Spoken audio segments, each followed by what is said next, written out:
It was promised to me 5 years ago when I became an adult. But what was promised to me was never paid out. I was never given the society that I was promised. I can see it now. I watch How I Met Your Mother, I don't watch Big Bang Theory, Friends, all these other shows that show us what the world was like. I can watch Sleepless in Seattle and see how easy you had it. You wake up, you pay your taxes, you go to work, you walk to work or take a bus or a train. You're dealing with a significantly smaller country because it's not flooded with migrants. And you go to work, you have a peaceful day at work. You might have a bad day. That's fine. You make the day of it what you make of it. But the world isn't built to ensure that you suffer throughout the entirety of it. But James Lindsey disagrees. He frames this as some kind of grift off other people working for. And when people start expecting some kind of magical promise to be fulfilled that they're owed, that's called entitlement. It isn't real. It's the end of the party. It isn't your birthright. It's the mentality that causes collapse. And you are wrong. First of all, you frame entitlement as a bad thing. To be clear, entitlement is only bad when it's unearned. I have earned this entitlement. I am entitled to this by virtue of being born and by virtue of the social contract. The society does exist. The society you are calling a magical promise, it existed and you threw it away. And you say none of us were promised anything. You weren't promised it, you were given it. That's the difference. You might not have been promised a good society because, well, if you're just handed something, it's not really promised to you because you already have it. I can't promise you your own bank account. You already have your own bank account. You got the society. You got the benefit. You got the reward. And what do I have to show for it? I have nothing. I have $100,000 in student debt for a degree that's only ever going to make me $40,000, $50,000 a year. I have an entry-level job paying $42,000 a year. That's all that I get. And sure, I could have not gotten my degree, but I have a vision of what I want for my life. I have a drive. I have a purpose in this world to help others. I want to be a psychologist one day. And these are the steps to becoming a psychologist. If you wanted to be a psychologist, Lindsey, all you had to do was go to school for 4 years. You know, you'd pay $20,000 at max for the full degree, and then you'd make it all back within 6 months. And here I am. I'll be paying off my student loans well past your grave. And of course, I didn't do everything I should have done. I wasn't perfect. I could have made infinitely better choices with my life. But at the same time, for what you had and what I wanted is what you had. And what I did to get what I want, the life that I want to live, the life that shouldn't cost me generational debt, isn't the same cost. It's not the same penance. I want a fulfilling life. I shouldn't have to go into debt for 30 years to live a fulfilling life. Your fulfilling life cost you a summer job. My fulfilling life cost me half of my damn life. And so no, there's nothing my generation needs to get straight. What your generation needs to get straight is that you dropped the ball. This is your fault. What you're doing is you're framing every single person as a blank slate. When a baby is born, the world restarts. This is such a Rousseauian concept. You've read all of the history. You know far more about liberal philosophy than I could ever claim to, than I could ever dream of knowing, and yet you commit every single error in the book. You seem to believe that every single human is a brand new thing. You ignore my history. You ignore the fact that my family has been here since the Boston Tea Party. You ignore the fact that my dad grew up in a better world than I did. You ignore every single facet of the society. You ignore every single thing that you benefited from. You ignore the economy. You ignore the values. You ignore the demographic breakdown. It's different. And that impacts me. I can't pick myself up from my bootstraps if my boots don't have straps, because they were thrown away because they were excessive and costly. I can't fix my life when the tools to do so are out of reach or out of print. How do you expect me to live the same life you lived in when I have to plan for my car breaking down in 5 years? When I have to plan for the fact that my fridge isn't going to last longer than 7? When my computer, the thing that I base everything around, only has a lifespan of 8 years. What was the lifespan of your grandmother's fridge? Oh, you still have it? It still runs just fine? That beater that you got fresh out of college, it works perfectly fine? I've been through 3 cars. One of them was my fault. Sorry, I've been through 4 cars. Two of them broke down very quickly because not made with the same mentality. One of them was my fault because I got into a bad accident. And, well, this one is brand new. And I can already tell it's not going to last super long. I might be lucky to get rid of it by the time it gets an equity position. But I'm not promised an equity position on it like your car's work, because my car doesn't hold value. The moment my car goes over 150 miles, it's useless. It's dead. It's a piece of junk. And this might be the most tone-deaf statement. You can blame previous generations for taking some stuff in directions that put you on different footing than they had it, but most generations' history are that way.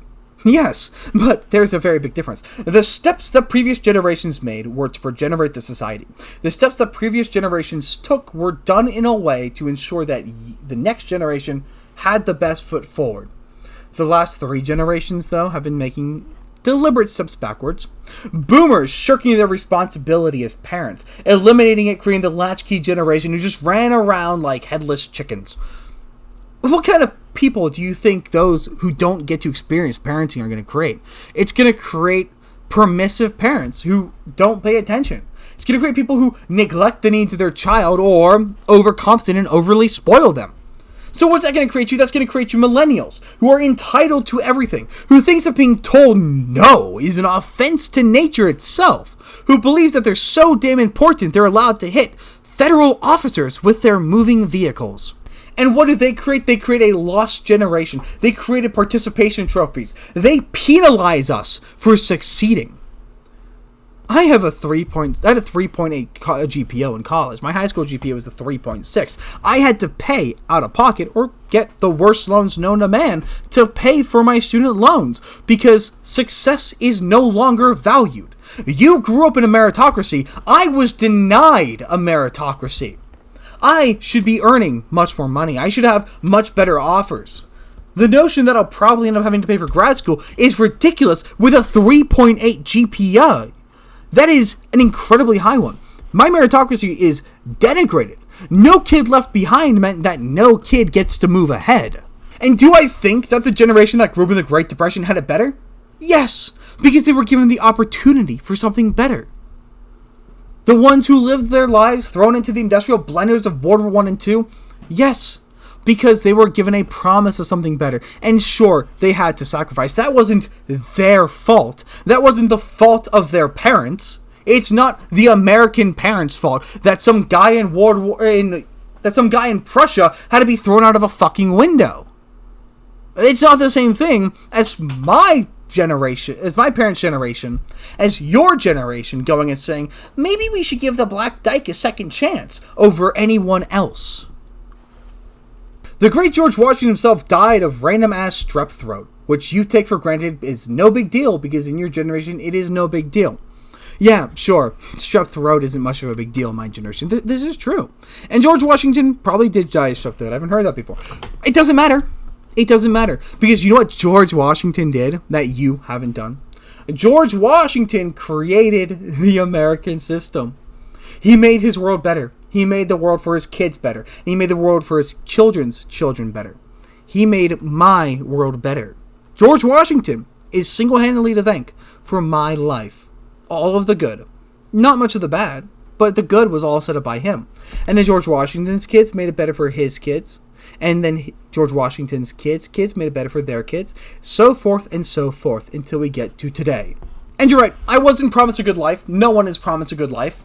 But what we are promised is a fair start. Not fairness, a fair start. We are promised a go. We are promised, here's some resources. Here's a bit of inheritance. Here's a culture with high trust. A culture where crime is low. A culture where wrongdoers are punished, scammers are belittled, and effort is rewarded. That's what we're promised. As an American people, that's what we're owed. But what we were given was not that. That's not a good life, by the way. That is a good start. We are promised a good and fair start, not a good life. The good life is my choices coming into fruition. I could very well still live a phenomenal life, but I have to work infinitely harder for it than you did. Infinitely harder than my dad did. Infinitely harder than my granddad did. Going back to the Great Depression, I had to work harder for that good life. I'm single. I've never had an important relationship because the gender dynamics left for my generation by your generation is fucked to all hell. I have to deal with the fact that in education it was predominantly women. And those women are hedonic. Those women are self-serving. That wasn't the generations past. That wasn't your problem. Some things could, in some counterfactual world, have been better. And some things should have been improved. Some people before you made bad decisions too. Sometimes in stupidity, sometimes in evil, sometimes in both. It happens in every generation. Yes, every single generation had to deal with hardships. You had Bush. I'm sorry for that. I'm sorry you had to deal with Bush. You know what I had? I had nu metal being erased from society because it was too empowering for white men. You didn't grow with DEI. I did. You know, the cost of my college would have been fine if I could have gotten any merit-based scholarships. Problem is, I'm a straight passing white man. Being bisexual doesn't mean anything. So when I go and I apply for scholarships, men need not apply. White men need not apply. Heterosexual passing men don't even bother. I'm not a black lesbian. Every single scholarship I looked at, both in my school systems, online, I searched. Every single scholarship I looked at required you to have so many intersectional points. I'm a first generation college student, by damn it, and that should have been a good first step. Should have been help up. It was help up when I went to UML, but UML was too pricey. I had to drop out because I was only given, I think, $10,000 in student aid, and that student aid brought my tuition to still $32,000 a semester. Your woes were not deliberate. Every single woe in my life, the choice to make rap music so prominent, so hedonic, to push a lower field of concept, a lower level of thinking, that was deliberate.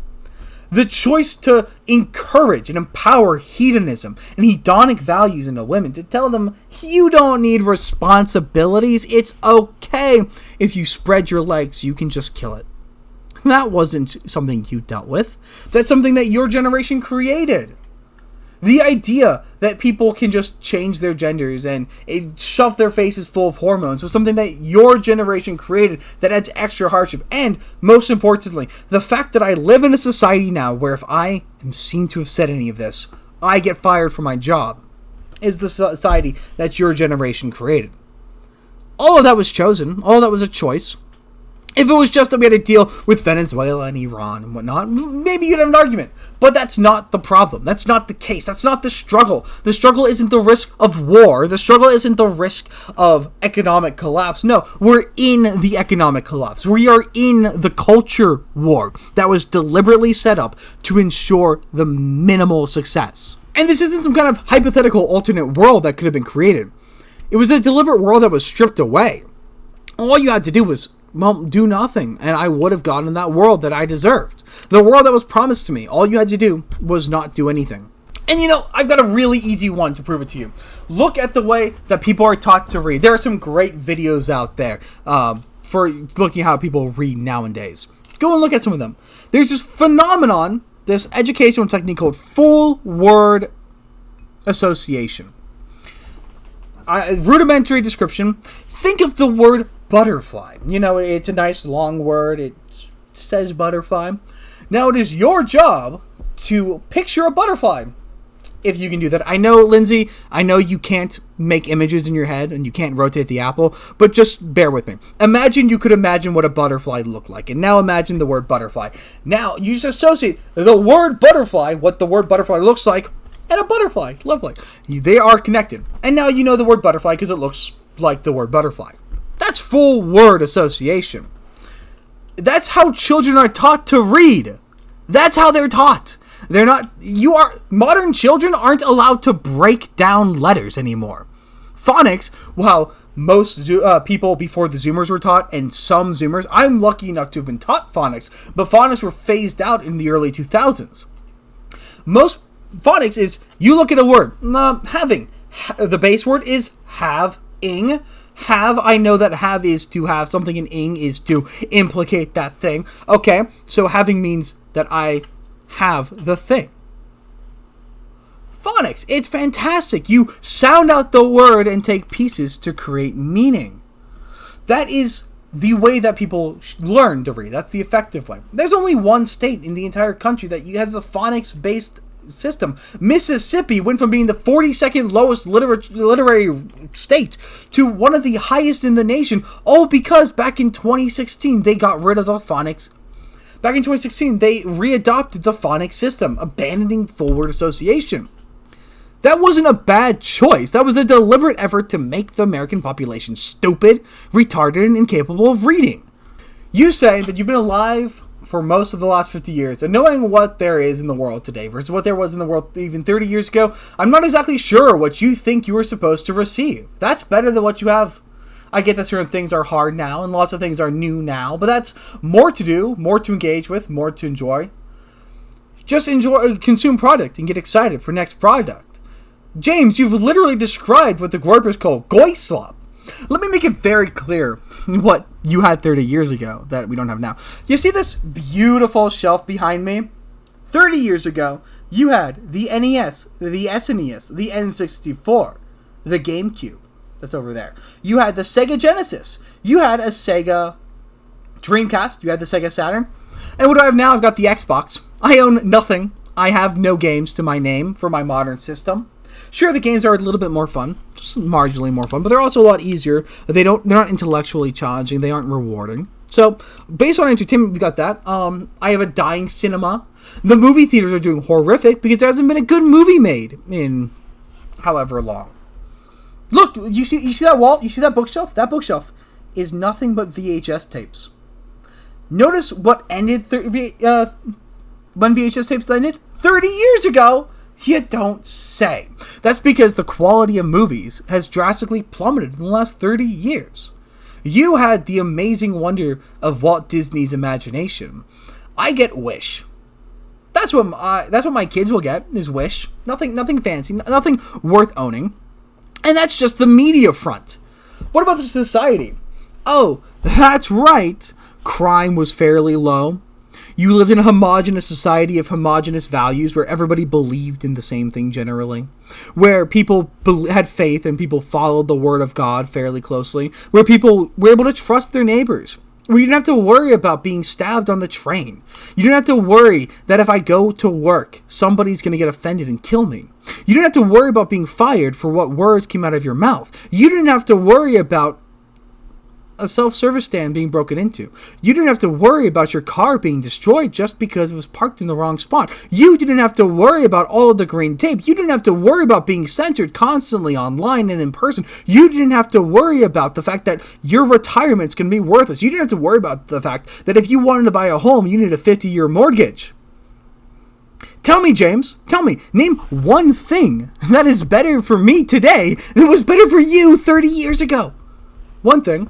Name one thing for new adult Lindsey that was worse than new adult Arza.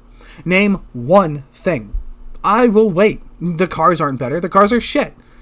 The food's not better. It's filled with processed chemicals and corn syrup. The medicine isn't better. It's designed to keep you just as sick as when you went in. The therapy isn't better. It's designed to keep you suicidal, just not enough to do anything about it. The computers aren't better. They're designed to break down. The entertainment isn't better. It's designed to brainwash and make you feel ineffectual.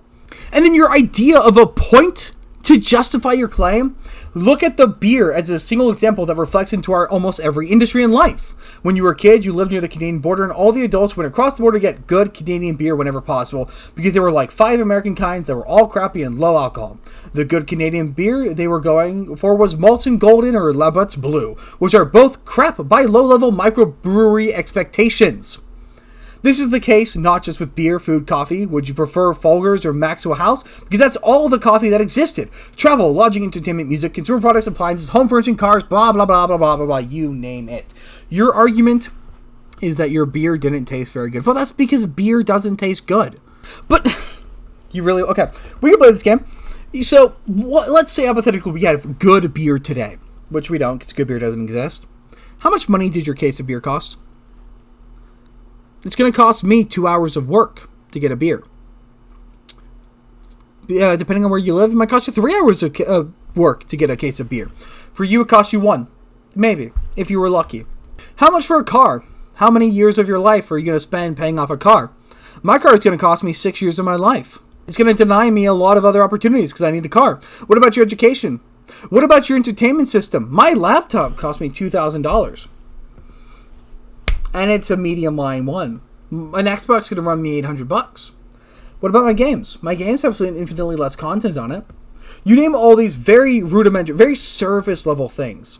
Very hedonic, very, very pointless. What you name as an example of what makes life better is nothing more than consumerist drivel. It has nothing to do with the values. What matters to me are the values that I have been denied. I want a high-trust society. Whatever you think is good today, you can take it and shove it up your ass because it doesn't give me my high-trust society. I want a place where I can go outside and I know that everyone around me has similar values. Not the same values, but close enough that if I disagree with someone, I don't have to be afraid of being stabbed. I want to live in a society where if someone commits a crime, they go to jail.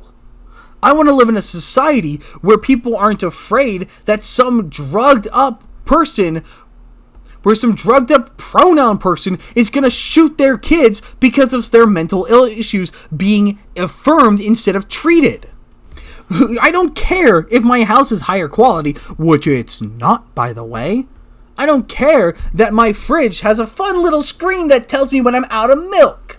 I don't care, because my fridge is going to break down in 5 years.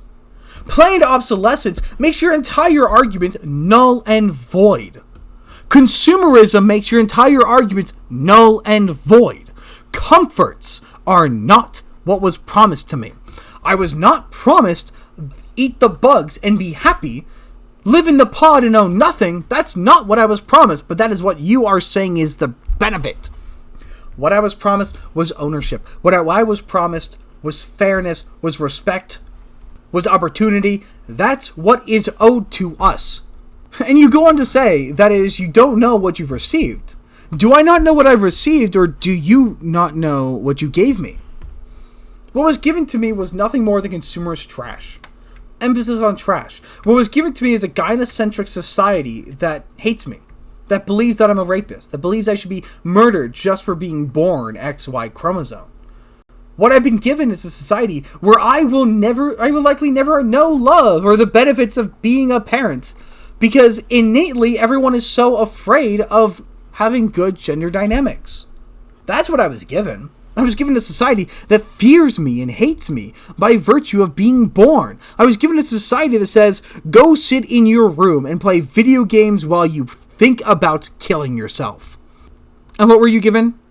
You were given an option. You were given the opportunity to go out and make the most of your life. I've been to 2 parties because they're untenable. It's nothing more than the worst music being blared for the worst purpose, filled with people who are only concerned about what drugs are they actively taking and how big your dick is. Today, if I want to go ask a woman out, I'm risking a false allegation with no count for recourse. Back in your day, you just walked up. You asked 20 girls in a week. Well, not you, because I'm sure that you probably don't have any skills in that regard, similar to me. I need you to actually try, verbalize, not invoke a bunch of ideas. Directly state something that's better. That's what you had to do, and you didn't do it. You didn't name a single example. You invoked beer, which nobody likes. You invoked the fact that we don't drink alcohol because we can't afford it, and being in a mind-altering state is not very good for you. You invoked cars that are designed to break down after 200,000 miles. You invoked travel, which is just designed to make you as miserable as possible the entire way. You invoked entertainment, which is designed to make you as slugged out of your mind as possible. Music, music... James! There hasn't been a good song made in 20 years! The music of my generation is the worst I've ever heard. I listened to 60s stuff before I listened to anything that came out today. Because it's so bad. It's so hedonic. It is so devoid of soul or meaning. And that is the Gen Z life. Devoid of soul or meaning. The thing that defined America was its soul. And we have none. We were denied all of it. It was all stripped away and thrown out because it made a couple people uncomfortable. You're not wrong that some things are harder. Some things are more expensive. Actually, everything. Name one thing that is easier for me to acquire than for you. Some things are inaccessible in ways your parents and grandparents didn't struggle with. Dating is weird if not catastrophically hard. We all get it, man. We all understand. We just don't care because we had problems to solve in our day too. The difference is your problems were solvable. You were told that you had the means to do it, and you were given the tools to go out and solve your problems. The problems of my generation, how am I going to solve the dating problem? I can make him a douche, and I can just ask out every single girl and hope she doesn't try to ruin my life? How am I going to solve the planned obsolescence stuff? Go out and hope I can find a washing machine that isn't a pile of shit from 15 years ago, and hope that I can get it working and learn how to build my own washing machine? I don't want to do that. You didn't have to do that. Your problems were solvable. They were achievable goals. Mine are nothing more than existential. You say you want to play this game in reverse. Well, I'm playing it in reverse. I'm telling you what you don't understand because you try to tell me what I don't. And you categorically misunderstand the Zoomer's complaint. You misunderstand my struggle. I am not longing for something better than I received. I am longing for anything. I am longing for anything beneficial, anything that's going to give me a chance to have a semi-decent life. What you've left me is nothing more than depressive states. You've left me with nothing more than everything here is meaningless and designed to keep me distracted from how miserable I am. All that I've been left with are the tools to hopefully one day maybe not kill myself. Is that something you were concerned about? Is that something you had to worry about? Were you concerned about the fact that you might never get to reproduce? Were you concerned about the fact that you were never going to find a life partner? That making friendships was impossible? That you had no space for yourself? That you didn't have a gendered space that you could go to? Were you ever concerned about the fact that you couldn't go play D&D with your buds because some troon's going to walk in and kick you out? Were you ever concerned about the fact that there are no third spaces? Nowhere for you to just go hang out with the boys. Why would I drink beer if there's no one to go drink beer with? Why would I drink beer if there's no venue to go drink beer at? You say what I've received is amazing, but I'm telling you, Lindsay, it is not. I watch old movies. I talk to my 50-year-old dad. I know what you had. I know what you were given. And I know what I was given. I know what I have lost. I know what has been denied to me and my generation. I see what my nephew is without. Go and watch kids' entertainment today, and then go and watch old kids' entertainment. Well, a lot of my tapes are kids' tapes, so that I've got entertainment for when I have kids, and I've got entertainment to show my nephew, so I don't rot his brain. So I don't make him a drug addict at the age of 2. You think what I've been given is amazing, because you've already become fulfilled. What we have is supplemental materials. What we have is things that are good once you're fulfilled, once you've had the life that you need to have. My hierarchy of needs is to have a family and have a meaningful job. You have both, and now you get to benefit from having fun video games and colorful TV. Well, I've got the fun video games and I've got the colorful TV. Where's my family? Where's my meaningful job? I've been denied those. I've been denied the important stuff. You think it's amazing because you only experience things from the I'm already fulfilled part. You're dealing with chafing off boredom. I'm dealing with needing a purpose to live. And that purpose has been taken from me. That's what's really been lost, and that's what I'm entitled to, is a purpose to live. A reason to go out there and struggle. What reason is there? So I can work my entire life? Oh, I found a girl, lucky me. Oh, now she's divorcing me, taking everything I've ever owned, and taking the kids. Well, that wasn't very good for me. And I'm pretty sure you should know something about that too, Lindsay. I'm setting it up for a situation where if I say anything to make any woman slightly distressed or disappointed, I lose my life. I lose everything of value, all because some minge decided that she didn't like hearing what I had to say. Is that the life you had to live with? I mean, it is now, because you live in the 2026 now. But was that the life you had 30 years ago? Was that the concern you had 30 years ago? Did you have to be worried that when your daughter rides a train, when she goes on public transit, some guy who's been let out on bail 17 times is going to stab her in the neck? Is that something you're worried about? Were you worried 20 years ago that if something were to happen to you, you'd get help? You know, you fell in the middle of a city. People are just going to walk by now. They're not going to stop. Actually, someone will stop so they can lift your wallet and they can lift your watch, and they're going to walk away. What help is coming for you? No help is coming for you at all. You say we have two options here, and really only two options that every single person has ever had. I can either engage in the world as it is today and seek to succeed in it and build the next phase, or I can whine in entitlement and either wash out or become some kind of problem. Well, I'm sorry, James, but neither of those are an option that I hold. They're not on the plate. Neither of those are on the plate for me. I can go out there and I can do something. Yeah, sure. I can be one of the lucky few who happen to find a reasonable person. Be one of the lucky few who actually gets a meaningful job. Or I can just go gamble it all away and hope to make my life slightly better. What's the worst that happens? I end up in the same situation I'm already in. That's why most people spend all their time gambling today. It doesn't have a negative consequence.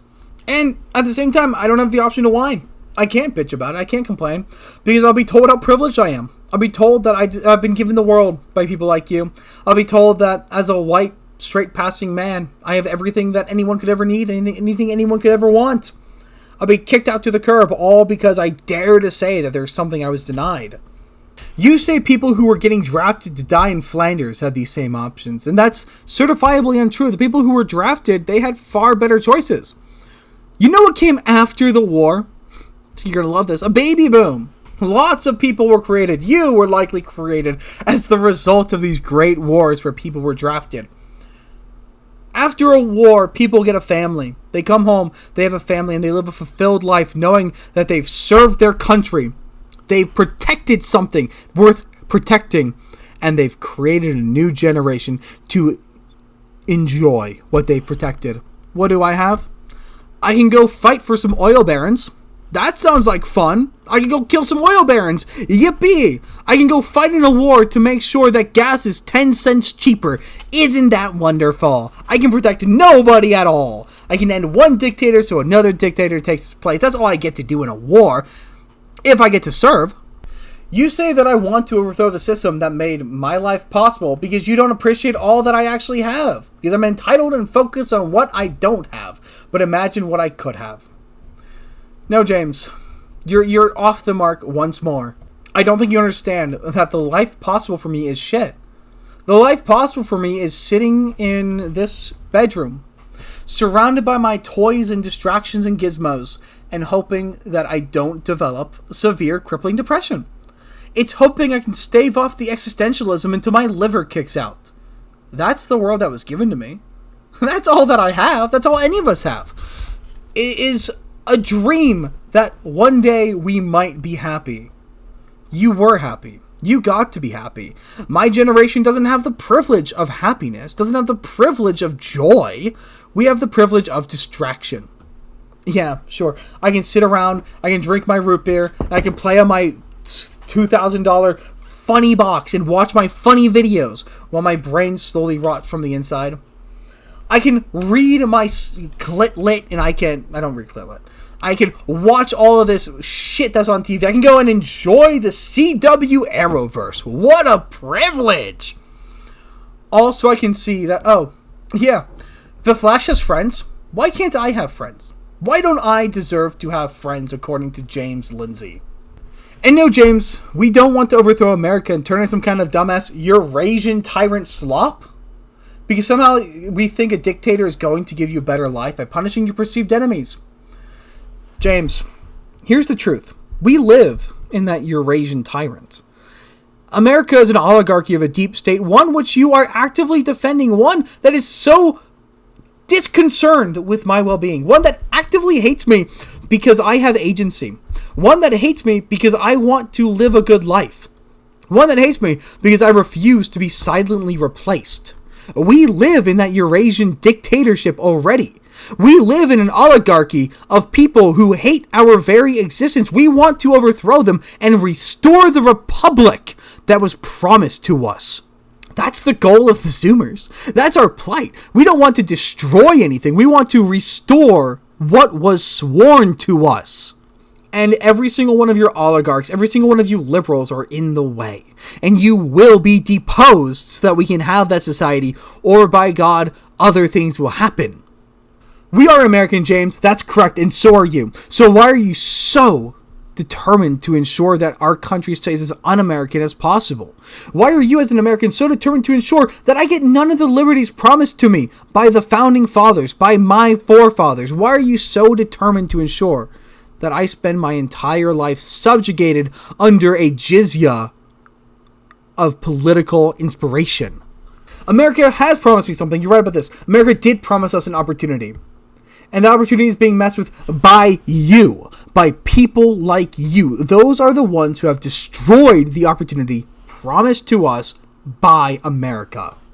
I've said it once already. I've said it a lot of times already. The opportunity that my generation was given was the opportunity to rot in a cell of our own making. Our opportunity is to sit around, to doom scroll funny and racist memes and pictures of cats on Instagram and e-thought whores showing off some hole. That's all we have to live for.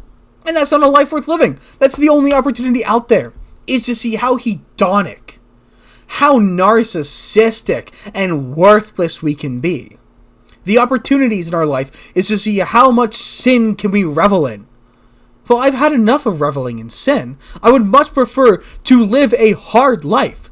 Believe it or not, James, I think I would be a happier individual if I was a farmer in the Great Depression than I am today. There. I honestly think if I grew up in your generation, I would be happier. I hear my dad talk about his generation. I would be happier then. I think of the stories I'm going to tell about my current life, and there are none. What fun experiences in college did I have? Like the fun experience of sitting in my bedroom, sitting in my living room and playing League of Legends with my roommates. Sitting in my bedroom and no longer talking to those roommates because we moved out and didn't form a meaningful connection because none of us knew how to do that. Going to board game club and having to deal with the fact that everyone around me was a raging leftist who hated everything about me if they would have known anything about me. Sorry, where's this good life? Where are these good opportunities? Every single woman I know is more than happy to concern themselves with consensus rather than fact. And I'm not going to be with someone who can only base morality in consensus. It's not going to happen. Now, I have a good friend. His name's Darnell Quigley. Fantastic friend. He's pretty good on YouTube. Used to do Touch Grass. He occasionally does Green Emerald Arrow shows. I love this guy. Darnell, you're a fantastic dude. Lindsay, you have the same problem Darnell did. You see, in the early days of Touch Grass with Theo Snodgrass, the idea was it was mostly a show on how to get men and women to get along. Great goal. Great idea. And so I was there as the Gen Z representative, and Darnell was there because him and Theo were friends. Darnell eventually stopped coming on because every single time I would say something, he would hit me with a solution that would have worked 30 years ago, but doesn't work today. Today, the goal isn't just walk up to somebody and say hi. That doesn't work anymore. Advice for dating that I was given by somebody your age, Lindsay, could not satisfy my needs. Go up and say hi to somebody on the street. Well, all the 16-year-olds have plastic surgery to make themselves look 32. All the 23-year-olds look 40 because they've had so much plastic surgery and live such shitty lifestyles. She's at a bookstore. I'm at a bookstore. Oh, but she's carrying a bunch of smut. Oh, this girl is just actively reading smut in public. I'm not watching porn in public. I should be allowed to. She's doing it, but I don't want to. That's not a good society. I can go up to her and say, hey, you're kind of cute. Want to go out and get some coffee? She'll say, sorry, you're not 6 foot tall. I don't look like I make 6 figures. It's an immediate no. So you say that you could tell us the solution to these problems and that you've done it. And all we do is say, okay, boomer. That's because you're boomering it. That's because your solutions aren't practical. They don't service us. They don't help us. They don't offer us any benefit or any kind of progeneration. They do not give us any strength. Your solutions are no better than me telling you to make your riches going down California and panning for gold. Is that going to work for you? No, because we're 100 years too fucking late, and you're 50 years too late on what you're going to tell me. Your advice doesn't matter because it is a different world than the one that you grew up in. Now, I'd be shocked if a single Zoomer is saying that only we can fix it. There is very little fixing of this. That's why so many of us are ready to just burn it down and start again. Go to war, kick out all the liberals and all of the people who don't have ancestry here. Get rid of them and rebuild with a new America. Because there's no really rebuilding this system. You have an issue with us not playing this game. Theo Snodgrass has a good saying: why play a game that you can't win? This is an unwinnable game. I can fight for an America that hates me. I can generate the America that hates me. I can contribute to the America that hates me. And then I can just keep being hated. That's all there ever is. That's all there ever will be with this current paradigm. Unless you, James, and your generation step up and do something about it. This is your fight to fix because you're the one who broke it. You broke it in such a way that there is no repairing it by people like me unless we just restart. This isn't a matter of me not getting everything I want all the time. This is a matter of me getting nothing that I need. This isn't a matter of wants, it's a matter of needs. Just as much as you need air, I need a liberty. Just as much as you need water, I need justice. And just as much as you need food, I need hope. And where is any of that? Where is any of the stuff that is going to lead to the thriving of my society? Where is anything that's going to lead to the progeneration of our people? Where is anything that's going to lead to the benefit of mankind? It's not there. I'm looking at the Fifth Crusade. We're going to have another one because we're being swarmed by Muslims, willfully. We're letting it happen. I'm not, but you're letting it happen. You're arguing for the world order that created that system. What am I supposed to do? I can't go out and fight 150,000 Muslims, 150 million Muslims. I can't go out and fight every single Muslim. I can't stop people from insisting on Sharia law. I can't defend against every single liberal. They don't listen to logic. The only weapon I'm armed with is rhetoric, and they don't give two shakes of a rat's ass about it. They're nothing more than sophists who will ignore every single thing of value you have to say. The world is broken because you broke it. The world was fine. America was fine. Things were moving well. We could have had a good society rooted on education, on intellectualism, and on personal duty. But you were lazy. You were selfish and too entitled to take accountability. You decided that you didn't have to pay your end of the bargain. And so you didn't. You sat there and you squandered it and you let nothing happen. You sat there and you let the world fall to shambles. You let the world down. This is your fault. This will always be your fault. And so either you can help us fix it, you can do what needs to be done, or you can get out of the way. Now, I'm no groiper. I'm not some right-wing nutjob. To be perfectly honest, my stance is exclusively anti-liberalism. I am a leftist by all definitions, just about. I'm only like 2 points to the left from center. But I oppose liberalism and its folly. It is a system designed to destroy society. That is the sole point of liberalism, and that is your flaw. You seem to believe we are blank slates, where when a new human is born, everything in the past no longer matters. But everything matters, and that's the problem. In fact, the only reason why America is doing so well, the reason we're outbidding Europe, and England especially, and every other country, is quite simple. We had a handful of good men. England has a good man in Rupert Lowe, but we'll see if he gets elected. England has a fantastic man in Jeremy Clarkson, but we'll see if he ever decides to do what he needs to do. America got lucky. America got Trump. Trump's not very good at being a good man, but he tries. And at least he does that. That's more than you're doing, Lindsey. He's at least trying. We got Vance, and the cards are still on the table as to whether or not Vance is a good man. We got Marco Rubio, who seems to be somewhat of a good man, though not a great man. We have James Fishbach, who's trying to win his race in Florida. That's a fantastic man, by all accounts. We'll see if we get him or not. We have all of these people who would like to do good.